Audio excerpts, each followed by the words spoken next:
Pila ka buok atong maayong magbalantay? Pila ka buok? Usa o duha? Wa mo katubag no? Matod pa ni Kristo, walay makaagaw kanila gikan kanako. Niya ang amahan nga naghatag nila nga rinako labaw sa tanan, wa say makaagaw kanila gikan sa akong amahan. Di sa ato pa, duha na kabuok ang magbalantay. Duha. Pero gipunan man sad ni Kristo, ang akong amahan ug ako usara. Usara. So ang atong magbalantay duha ug usa. Kaya ang atong Dios usara may atong Dios, o niya kitang tanan iyang mga anak, iyang mga karnero. Usara ang Dios, tulo ka personas. Ako lang ning gipangutana ninyo kay usahay ra ba daghan kay tag-itudlo nga maayong magbalantay kuno labi na panahos eleksyon. Nakailag yun sa iyang mga, ato pa ni Kristo, ang maayong magbalantay, nakailag yun sa iyang mga karnero. Munang doon na gi-assign kada balay kuno. Kay nailhan na. Hasta ang imong presinto nailhan. No? Tagaan na kadaan sa imong presinto. Unya, kung naay maayong magbalantay, dili pwede nga ang mga karnero mga dautan. Muna nga ningos Kristo, ako nga maayong magbalantay, nakaila ko sa tanan akong mga karnero. Pero doon na sa sumpay, ang akong mga karnero mamati sa akong tingog ug mosunod kanako. Magunsa man og maayo ang magbalantay, pero ang karnero mga buangon. Kamoron, kumusta man mo? Maayo mong magbalantay o buangon? Diday. Maayo mo nga karnero o buangon? Kinsay mo angkon nga maayo kong karnero? Tasang kamot. Anay, upat. Kinsay mo ingon nga buangon ko nga pagkakarnero? Tasang kamot. Naasay lima. Kamong uban, unsa man day mo? Di man mo maayo, di man sa mo buangon. Niingon ang usa, peace. Ayan ang peace. Mga yawanon mo. Di man mo buangon, dilisan mo maayo, yawanon. Unsa man ang yawanon? Kanang ang kaugalingon, maoy sundon. Dipindi lang. Og maayo gani, makaayos akong kaugalingon, ang gisulti sa Ginoo, sunod. Dili nagay ko kauyon, lihay. Muna ang tubag anak kasagaran, dipindi sa hatag.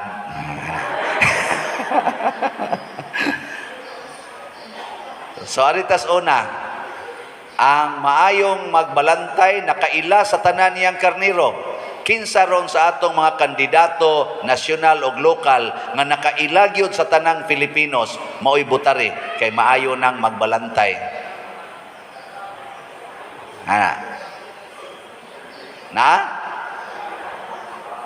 Wa?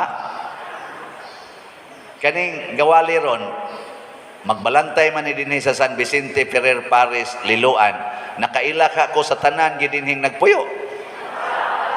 So di sa kumayong magbalantay. Imposible nang mahitabo sa tao. Pero posible nas Ginoo kay kaila man gid siya tanan. Kaila man gid siya tanan nga mangangan kunos bituon, kaila sad siya sa tanang naong sa isda. Iya ginang na-memorize tanan. Kaila siya na kay Ginoo man siya all knowing. Why matago niya. Pero kitang tao, di na kinahanglan nga mahimutang all-knowing. Kaya ang resulta na, mahimutang marites. Kana bang susi-susi ba? Susi-susi. Ay na lang. Ang unsa may maayo sa usa ka leader, kahibaw siya sa panginahanglan sa iyang mga karnero. Generic ba? Kinsa ron sa atong mga kandidato nga nahibaw nga traffic na kayo ang atong mga agianan. Kinsa ron atong mga magbalantay kunuhay nga nahibaw nga naglisod na kayo ang atong mga katawhan kay gamay ang sweldo, mahal ang pamaliton. Unya, daghan ang mga nanginahanglan og trabaho, jutay ra ang opportunity sa pagtrabaho. Nay nahibaw na. Kinsay nahibaw karon nga daghan kay tag mga squatters. Pero naa say atong mga uban nga mga Pilipinos nga dagko kay giyuta nga bisag ang tanang squatter papuyon sa iyang yuta kaya ra gyud. Pero wa gyud nakapuyo kay no trespassing, private property. Nay nahibaw ana nga leader. Kinsay nahibaw ron nga leader nga daghan kaayong siga nagmata sa atong mga kaigsuonan kay naa lang gyapon ang drugas, sige lang gyapong pamaligya ng syabok. Kinsa roy nahibaw nga atong mga leaders nga ang ato di ay mga batanon nabuang na kayo ang internet o kanang naang cellphone, apil na ang pari usahay. Sige na lang tanaw ang mga TikTok, kanang mga porn diha, hasta ang mga sugal nga naa diha sa cellphone. Kinsa man ang nakahibaw ana mao nay atong butaran aron makatubag sa maong mga problema. Ha? Ilingi ana imong tupad. Ina nahibaw ka, nakusog kay rong porn. Pangtana ba? Hibaw ka? Mayingon sa na imong tupad, tanaw kay kuana usahay. Awa di mo kay baon na di ay. Wa? Mga buangon mo. Muna kamong mga inahan kay Mother's Day maron, kinahanglan mahimo sad mong maayong magbalantay. Bantayan ng inyong anak kung magsyagit-syagit, dadadayon ngadto sa gawas. Kay dili pa na relax din sa sulod. Bitaw. Kinahanglan kay hibaw gid mo ana, ha? Og maay mo magbalantay. Dadayon ngadto sa gawas. Usa lang kasyagit, ayaw na pasyagitag kaduha. Aron dili mo maimpierno. Awa gyud. Sige na, sipyat siguro ko atong paminaw. Sige. Kamong mga amahan, maayo mong magbalantay sa inyong pamilya? Ha? Bahala mo diha.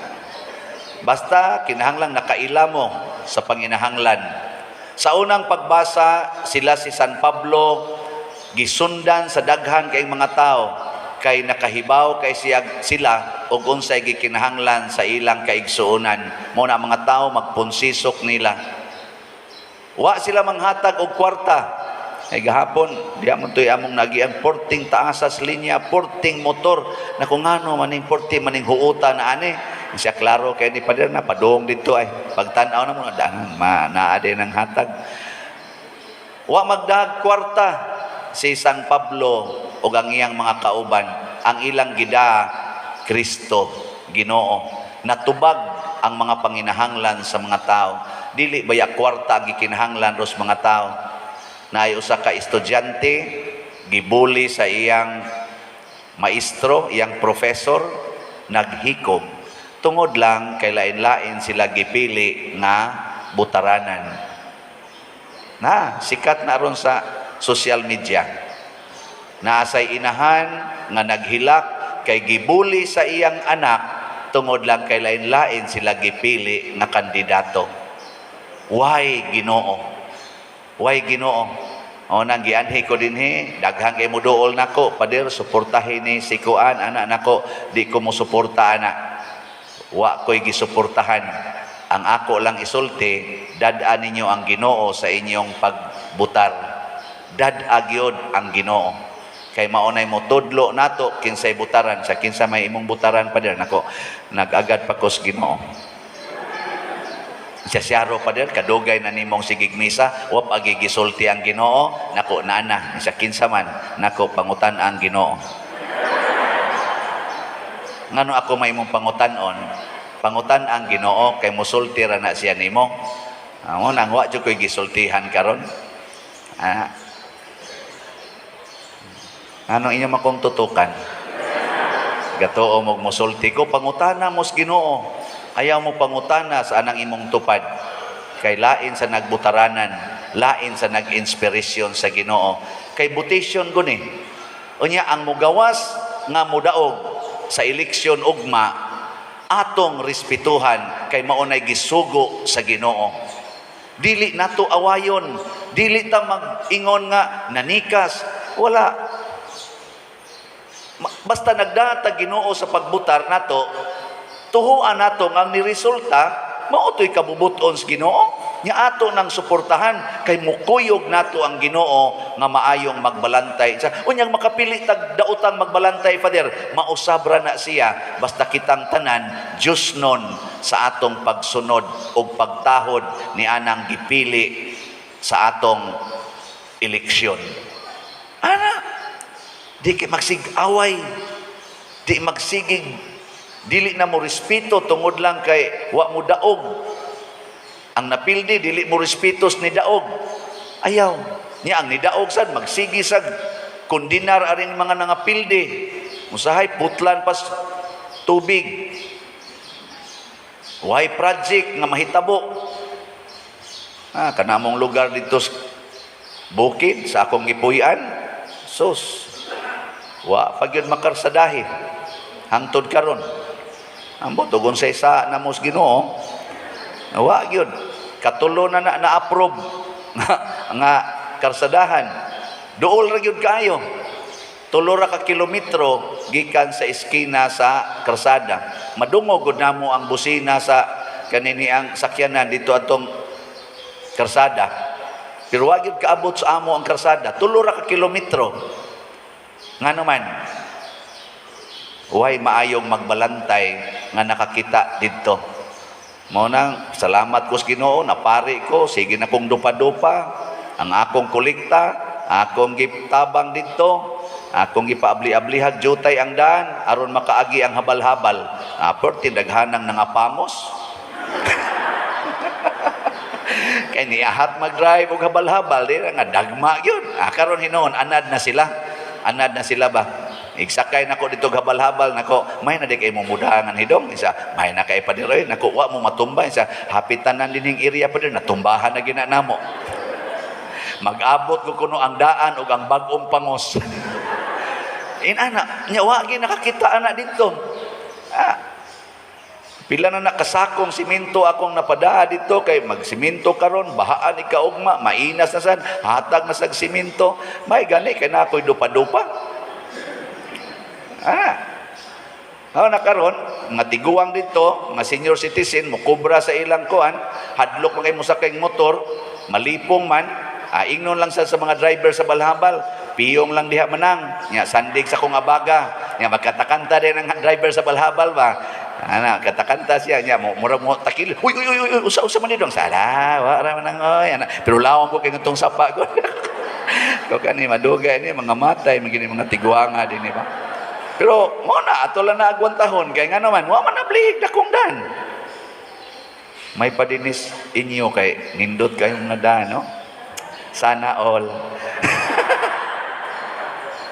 So ya bitaw kay ko dinhi, dagko kay nga to mga dan, simentado pa nya, mingaw kay ba dito no sa amo nga nay daghang tawo agian, wa noy kalsada.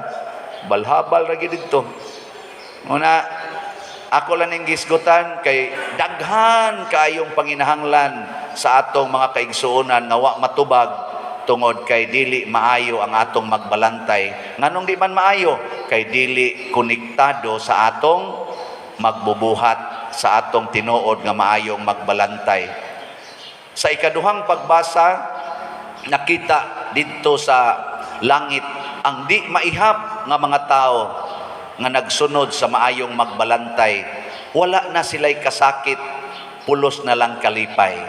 Mao na gito ang tinuod nga niingon ta sa atong tubag sa Salmo, kita kita ang iyang lungsod, ang karnero sa iyang panon. tuan na dito sa langit, pero pwede na nato sugdan dinhi. Muna kamong tanan nga namalit og slots, mga maayo mong karnero, naminaw mo sa tingog sa inyong magbalantay og misunod. Di ba? Muna ang nanataroy halin nga 3,975 slots. Pakpak. Naapay 50,025 slots nga palitonon. Paminaw in town mo, no? Paminaw. Aron mo maapil atong lungsod sa Dios nga wa nay kasakit, pulos na lang kalipay. Okay? Nindog na ta mga maayong karnero. Ang mga buangon panguli.